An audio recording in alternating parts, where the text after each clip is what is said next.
السلام عليكم ورحمة الله تعالى وبركاته. إن الحمد لله والصلاة والسلام على رسول الله بعد فأعوذ بالله من الشيطان الرجيم. بسم الله الرحمن الرحيم. واعتصموا بحبل الله جميعا ولا تفرقوا. صدق الله العظيم. সম্মানিত মিডিয়া কর্মীরা কেমন আছেন? আজকে আপনাদের কাছ থেকে অনেকগুলো প্রশ্ন এসেছে, সম্ভবত 10টি প্রশ্ন পেয়েছি, আরও কিছু প্রশ্ন হয়তো আসবে। আমরা আজকে প্রশ্নের বা আলোচনার শুরুতেই বা প্রশ্ন উত্তরের শুরুতেই কথা বলতে চাই যে বাংলাদেশে বর্তমানে বিভিন্ন ধরনের চক্রান্ত চলছে। আপনারা জানেন সোশ্যাল মিডিয়াতে ব্যাপকভাবে এটা নিয়ে কথা হচ্ছে, যেমন ভারত বাংলাদেশে যে রেলপথগুলো নিয়েছে এটা নিয়ে ব্যাপক কথা হচ্ছে। কেউ বলছে ভারতের কাছে দেশ বিক্রি করা হয়েছে। এই জাতীয় হাজারো প্রবলেমের মধ্য দিয়ে আমরা আছি। তার মধ্যে আমাদের social media it's the most important.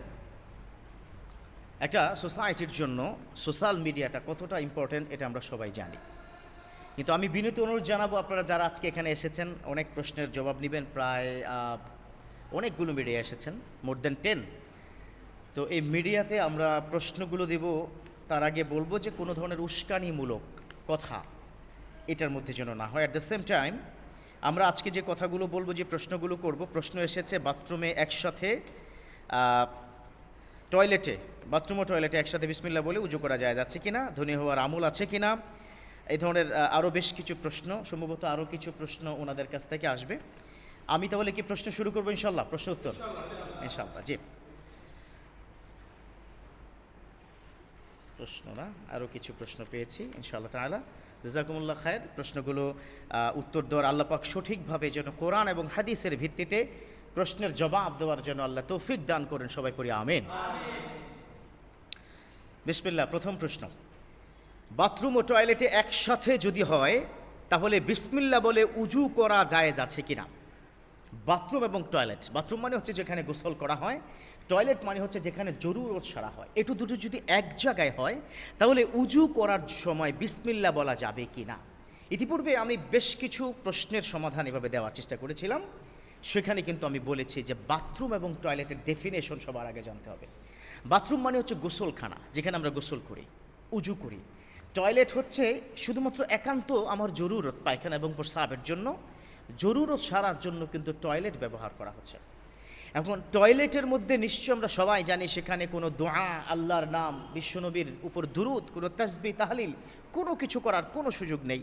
কারণ টয়লেট হচ্ছে অপবিত্র জায়গা, যেখানে প্রবেশ করার সময় বিশ্বনবী বলেছেন, কে বলেছেন? আল্লাহুম্মা ইন্নী আউযু বিকা মিনাল খুবুসি ওয়াল খাবাইস। এই শোনো, তোমরা যখন whenever you enter in toilet you have to say, এই দোয়াটি অবশ্যই তোমাদের পড়তে হবে যখন তোমরা টয়লেটে প্রবেশ করবে। আল্লাহুম্মা ইন্নী আউযু বিকা মিনাল খুবুসি ওয়াল খাবাইস, যে তোমরা আল্লাহর কাছে এইটার জন্য আশ্রয় প্রার্থনা চাইতে হবে। কথা কি বোঝা গেছে? এখন আসুন, যেখানে টয়লেটের মধ্যে খুবুস, খাবায়েস এবং শয়তান, জিন্নাত একটা অপবিত্র জায়গা, সেই জায়গাতে আমি কি করে বিসমিল্লাহ পড়ি? আবার এটার সাথে লিঙ্ক প্রশ্ন আসছে যে বাথরুমে করা যাবে কিনা। এখানে দুটো বিষয় মাথায় রাখতে হবে, খুব মনোযোগ দিবেন এখানে।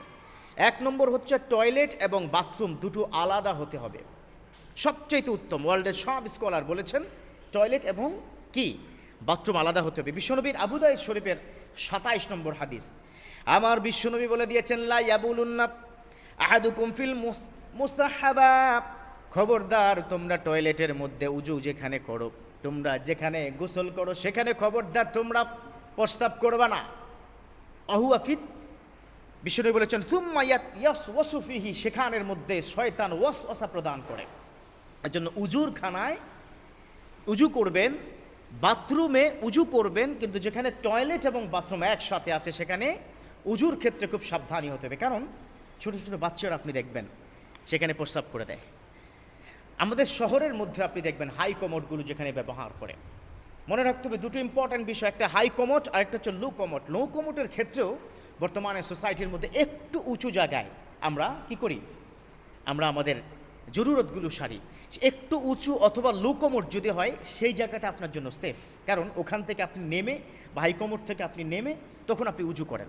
আমি আবার বলছি, যদি এমনটি হয়, আলাদাভাবে যদি হয়, তাহলে অবশ্যই বিসমিল্লাহ পড়া জায়েজ আছে। কিন্তু এমনটি যদি হয় একসাথে শহর অঞ্চল নগর অঞ্চলগুলোতে একসাথে সব করা হয়, এটা যদি হয় তাহলে যে সমস্যা আছে বিসমিল্লাহ পড়া যাবে না। এই জন্য আমরা সব সময় সব বক্তব্য সকল জায়গায় বলি টয়লেট এবং বাথরুম একসাথে করবেন না, এটা করা অনুত্তম, কিন্তু জায়েজ আছে। টয়লেট এবং বাথরুম একসাথে করা যাবে না, অনুত্তম, জায়েজ আছে। অতএব আপনি যখন টয়লেটে ঢুকবেন সেখানে উজুর সময় বিসমিল্লাহ পড়া যাবে না। তবে আলাদা যদি একটু উঁচু হয়, একটু আলাদা যদি বোঝা যায় যে এটা একটু আলাদা, তাহলে অবশ্যই আপনি সেখানে উজু করার পূর্বে বিসমিল্লাহ পড়তে পারবেন। আল্লাহ পাক আমাদের বুঝান তৌফিক দান করুক, সবাই পড়ি আমিন।